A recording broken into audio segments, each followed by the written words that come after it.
So I started out my medical career in internal medicine. So I started a residency in internal medicine, and as I went through my various rotations, such as cardiology or oncology or GI, I found myself talking to all of my patients about the same thing, about their lives, their families, their relationships.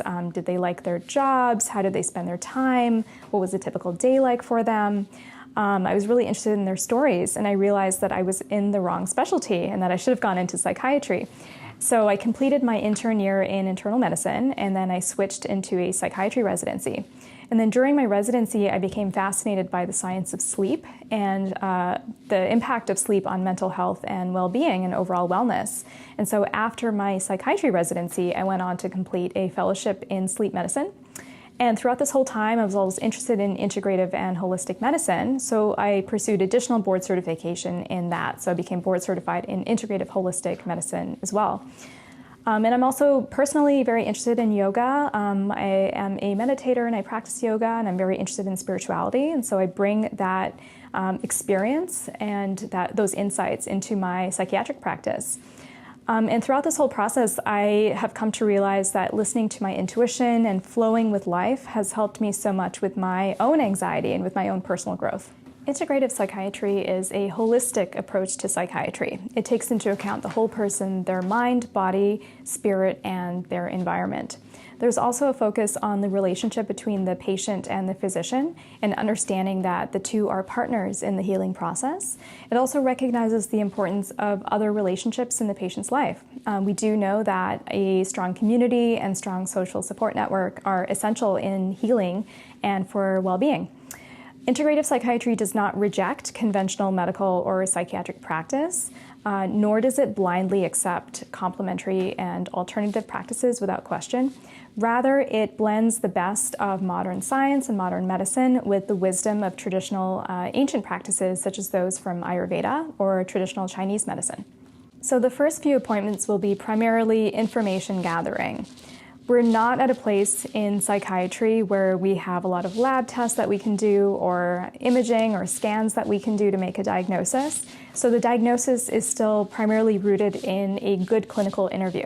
So that's what the first few sessions will be. So we'll be taking stock of your lifestyle, of your medications, of your other medical issues.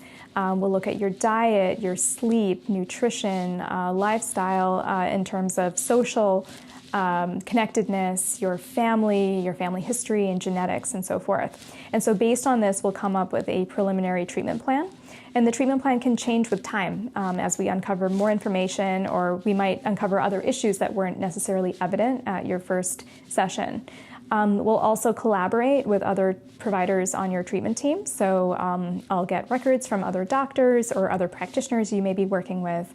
So it will be a collaborative and comprehensive approach. There are multiple prongs to treatment. So we will be using conventional pharmaceuticals if and when appropriate.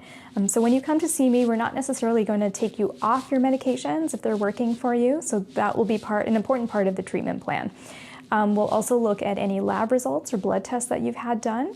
If you haven't had any done, we'll order some more blood tests to look for any deficiencies or imbalances that could be contributing to your symptoms. We'll also include psychotherapy into the treatment plan. And within psychotherapy, we have multiple different modalities, some of which include CBT, or cognitive behavioral therapy, DBT, or dialectical behavior therapy, psychodynamic therapy, interpersonal therapy, etc. So we'll be doing some of that in the office, or I may refer you to one of the psychologists in our practice, or potentially a psychologist outside of this practice, or you may continue working with your current therapist. We'll also look at lifestyle and nutrition. So we'll look at your diet and what you're eating and how much you're eating and when you're eating. All of those are important in the treatment plan. We'll look at exercise and incorporating a regular exercise routine into your life. We'll look at any vitamins or supplements that you may need, or eliminate vitamins and supplements that you may be taking that may be doing more harm than good. We'll also include yoga into the treatment plan. So yoga is an umbrella that includes hatha yoga. So hatha yoga is physical yoga. Meditation is an important component. mindfulness practices, and pranayama, which is breathing exercises. And then lastly, we'll look at your environment and social structure. So we'll look at ways to find more social connectedness and find meaning in your life. In summary, integrative psychiatry blends the best of traditional psychiatry with other healthy practices to optimize your health and well-being. So these may include exercise, nutrition, yoga and meditation, and psychotherapy. So the goal is not to replace your current treatment plan, but to enhance it to optimize your health, wellness, and happiness.